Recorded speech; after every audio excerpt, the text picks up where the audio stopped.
On the night from January 19 to 20, Soviet troops entered Baku and nearby regions, massacring the civilian population using heavy military equipment and other various forms of weaponry.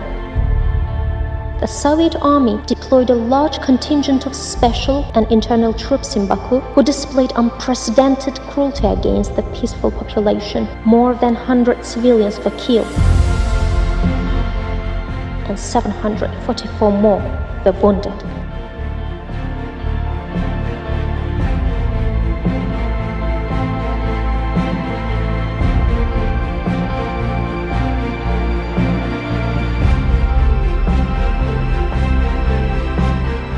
Ilham and Fariza Allah Verdiyevs wrote the story of heroism and love with their deaths. Like Ilham, Fariza also participated in the protests of the independence movement across the city. This tragic night, Ilham was running near the tanks and shouting to the soldiers not to shoot.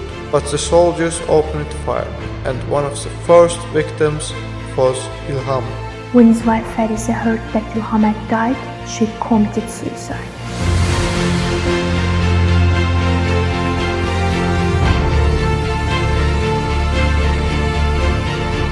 Sahib Hasanov was 40 years old.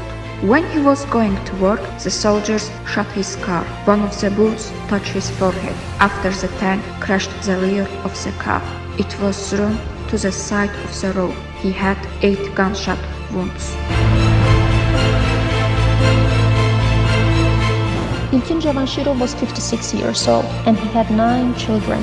He worked as taxi driver, and then he heard about Soviet armies entering Baku. He went to help people for saving their lives. While he was bringing wounded people to the hospital, he was shot by soldiers.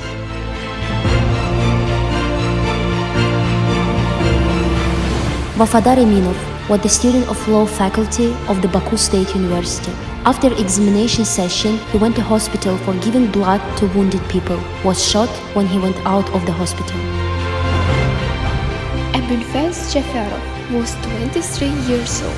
When he was coming to the city center of Neftchala, he was a witness of evidence that how people were killed and tortured. His last words were, "God, I'm dying for my motherland and my people." Ruslan Allahverdiyev was one of the young victims of this tragedy. He was 22 years old. He was killed by 2 bullets. Zahid Abdullayev was 30 years old. He worked in a factory and he had 3 children. He received a gunshot wound to his head.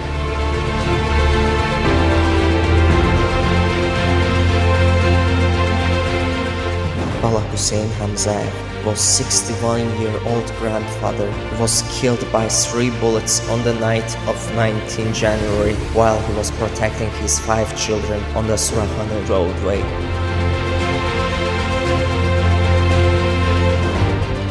Habil Azizov was 22-year-old university student. He came to Baku to give his semester exam. Unfortunately, Habil was killed on his birthday night, January 19, under an enemy tank.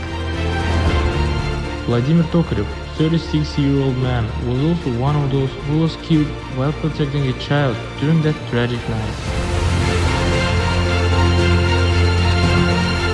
Teymur Almammadov was a 17-year-old student and was killed by 2 bullets when he was buying a ticket to go back home to Nakhchivan. Unfortunately, Teymur never reached his home. Ulu Bunyatzadeh, 20-year-old student and a player, was one of the youngest victims of this tragic night. He martyrized while he crossed the pass of the Soviet army which was entering Baku. Rima Huseynov was one of the youngest victims of Black January. He was just a 15-year-old youngster when he was killed. He was the only son of his family. Shakir Aghachiyev, a 29-year-old man, was a victim of the Soviet army. He was killed while protecting his nephew. He was shot 5 times. He had 2 children when he died, and his little son was born after his death. أصلا غديت. Then all the young people stood in a row in front of soldiers to protect women and old people. They were shot mercilessly by soldiers. Larisa Mammadova was a 12-year-old schoolgirl. That night, she was on a bus with her father. The bus came under fire, and one of the many bullets shot Larisa straight through the heart. Jabrail Mammadov. My grandfather was 50 years old and had 4 children. When he heard about the crackdown, he couldn't stay at home. He was killed by 5 to 6 gunshots. At that time, Heydar Aliyev was living in Moscow. He came to Azerbaijan's permanent representation and extended his condolences to the people of Azerbaijan. In his speech, he emphasized that the initiators of the tragedy were then officials of the USSR, and they had done nothing to calm the people down. Heydar Aliyev, who considered this tragedy a crime against the Azerbaijani people, emphasized that the perpetrators bore responsibility for it and should properly be punished. Пришел сюда прежде всего для того, чтобы здесь, в постпредстве, который является небольшим куском азербайджанской земли в Москве, выразить свое соболезнование всему азербайджанскому народу в связи со случившейся трагедией, большими жертвами. И, во-вторых, высказать свое отношение. Теперь, что касается событий, которые произошли в Азербайджане. Я их считаю антиправными, антидемократичными, полностью противоречащими принципам гуманизма. Но при всех обстоятельствах я считаю, что были возможности для политического урегулирования вопроса, были возможности для диалога с народом, но они не были использованы. И в ночь с 19 на 20 в Баку были введены крупные контингенты советской армии и войск МВД СССР. И что, к чему это привело? Каким трагическим последствиям это привело, теперь уже хорошо нам известно.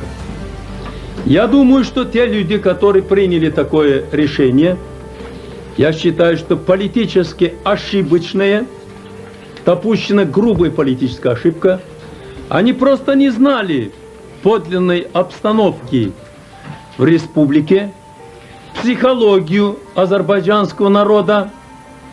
Они не имели достаточных контактов с различными слоями людей и не могли представить себе, что дело обернется такой трагедией.